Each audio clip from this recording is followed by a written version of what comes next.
Well, good afternoon, everyone. Thanks for tuning in to Gray Shot Down. I am Gray Shot Down on the sticks, alongside Doggone Sci-Fi, behind the wheel. We're going to take you on another full self-drive aerial perspective video of Tesla's 12.3.4 full self-driving software stack. If you are liking this content, be sure to like, comment, and subscribe. We all know how that helps the insane YouTube algorithm, and we greatly appreciate it. So I can't engage yet because the navigation is incorrect. Oh yeah. We're doing our usual drives. Sometimes there it goes. Well, so what happened was it kept trying to force us to go back on keying. Should be able to go now. Yeah, there we go. No, it's good. I don't like how sometimes it overcorrects itself when you've already picked the route that you want to go. Like, no, I want to go that way.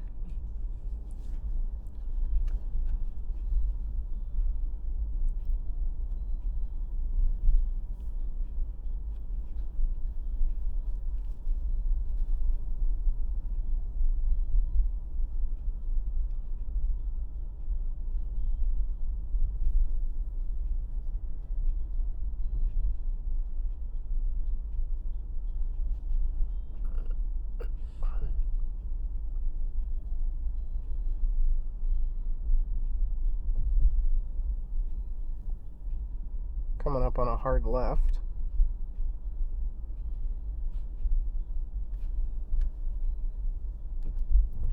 Flying into the sun. Yeah, straight into the sun for everyone here.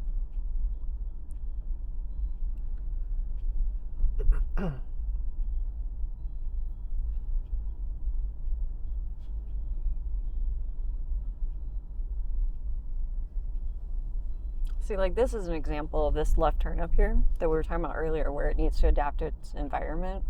Like, you don't need to, like, speed out quite as much as it thinks it needs to. Yeah, this could be nice. Easy, slow roll. Yeah. Not roller coaster. We do have some oncoming traffic that might time out to affect us. I'll see if I can stay back or we can wait and see this out. Because I can't see. Because it needs to wait. Because it's got 3 cars coming out. Okay. It's got this vehicle here. I think we're going to go. And then... Nope, we're going to wait. We need to wait for that truck. Good. It hesitated, which at that point, if you're going to hesitate, just stop, right? And then now you can go. Which we're going. Which we're definitely going. But I appreciate it because sometimes what it does is it hesitates and then it still tries to go. You know? I haven't had to hesitate and then try to go on V12 recently, though. Like, Now you got me thinking if I've had... Well, like, I can't say I've had that recently. All right, we got the road work coming up again, so that's the only time I disengage, just because if it's still bumpy. Yeah, they didn't do a really good job paving this over, and I really don't feel like off-roading my Model S. Well, and they weren't done paving it either, so... Because they were laying pipes down. So... Looks like it might be done, actually. No. I can see them braking. Oh, braking? That's what I said, it might be done. Braking. Here we go. Oh, no. Oh, Jesus, those things are huge. I said, oh, no. Yeah, okay, we gotta manually drive over these things.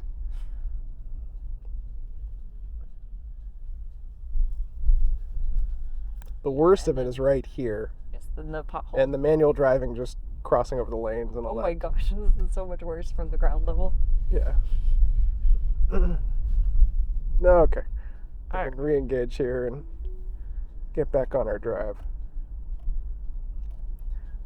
Well, we know that FSD definitely does not handle road construction in the way that we would like it to slow down and actually do that. To be fair, the trucks in front of us did not, but again, different kind of car. Different vehicle. Different kind of car. Which I guess that at some point starts to beg the question of FSD in general, right? Because if FSD is going to be transferred over to the robot, to the semi-truck at some point, it's going to have to be adaptive in how it operates. Mm-hmm. You know? Like, you're not going to drive a Model S. You'll drive a Model S differently than you do a Model Y or a Model X. Yep. Similar to how you'll drive a Cybertruck differently as well.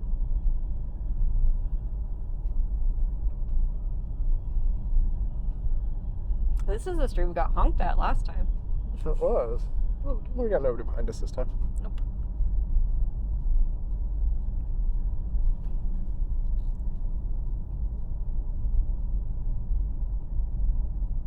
It feels much more confident than the last time we took it on this road. Oh, yeah. It's just everything's a lot smoother. Well, and the other thing, I think the Automax. Automax makes a difference. I don't like Automax. I have to be honest. In my personal drives, I've actually been liking Automax. It works pretty well. But for syncing up to film it and all that kind of, it sucks. So I gotta be honest. Go ahead. On Automax, for me, it's 60%. Oh, okay. It's like a 60%, it's good, and the rest of the time I'm like, oh, fuck. And is that because you typically, when you're driving, you do not speed, or you typically do the speed limits? I tend to drive around like school zones and things like that, right? And like slower pace roads, like this kind of road, right? Mm-hmm. Where there's no reason to go 35 miles an hour or 10 miles over or 15 miles over. Right. Like there's just no reason. Or it does cause a little bit of a danger because I am in school zones and that kind of stuff, kids jumping out or, Sure. not using sidewalks and crosswalks and that kind of stuff, you run into that concerning zone. That's why I said 60%. Okay. Which I think is a fair feedback. That's a fair criticism. If it was only maybe 5 miles over on average, I think that'd be slightly different. Or if it obeyed like the percentage of like the speed limit offset percentage. Yeah. Kind of like what old Autopilot used to do, right? Yeah. But for it to like be constantly 10 to 15 miles over, it's too much. It's a little much, yeah. Yeah.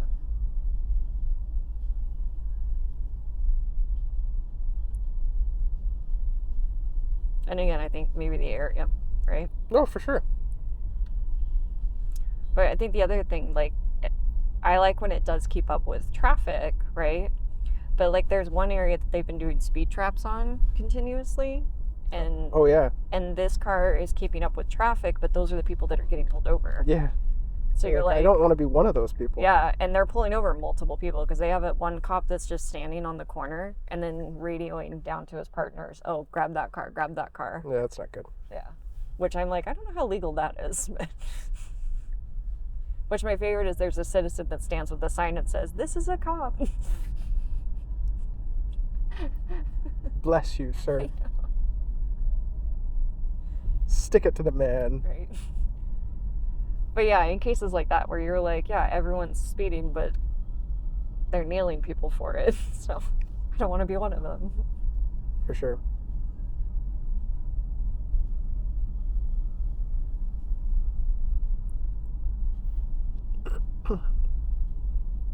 I'll tell you what, if they're able to somehow have the car render what I'm able to see from Wilson, that'd be really cool. Mm-hmm.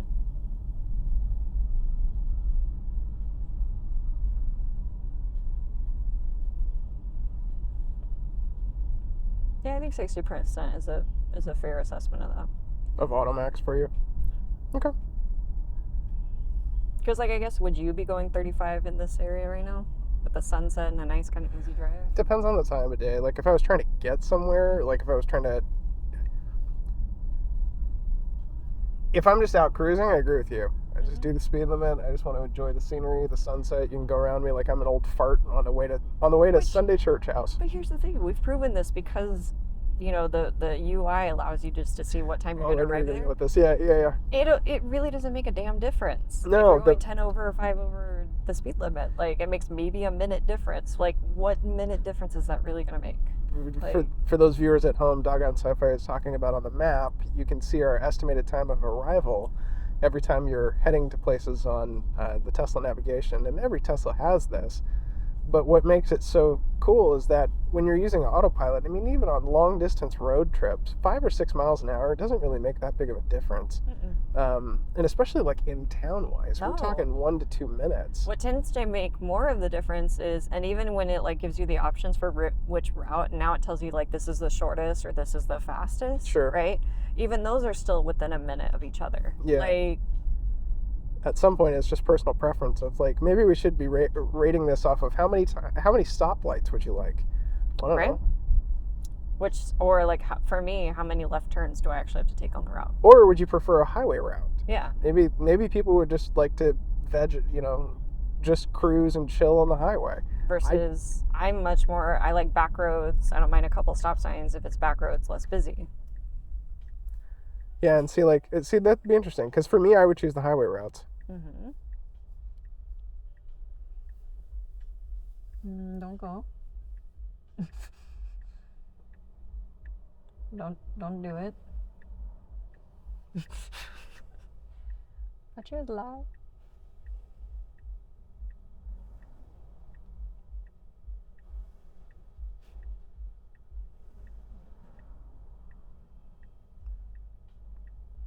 Okay, so this car is turning. So, yep, here we go.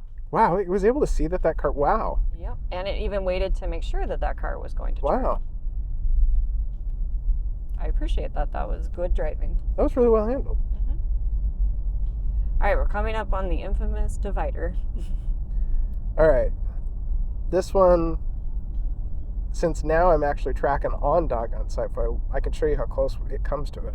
If it does. If it does. I have hope. We're on the newest update. 1234. There's always hope. But you're up high enough, right? Oh, yeah. Through these? Yep.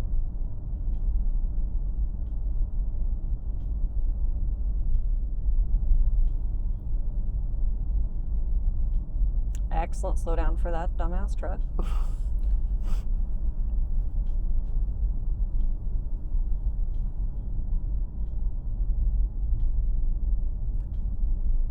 All right, here we go. See, I would be slowing down now to make this turn.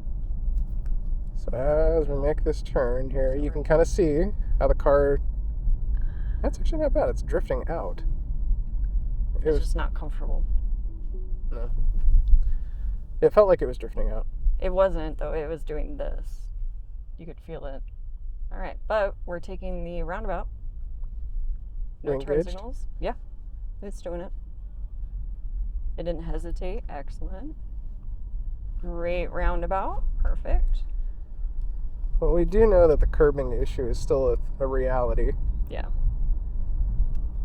Well, guys, if you are liking this content, please be sure to like, comment, and subscribe. We all know how it helps the insane YouTube algorithm. I'm Gray Shot Down on the Sticks alongside Doggone Sci-Fi behind the wheel. This has been another full self-drive aerial perspective video of Tesla's 12.3.4 full self-driving software stack.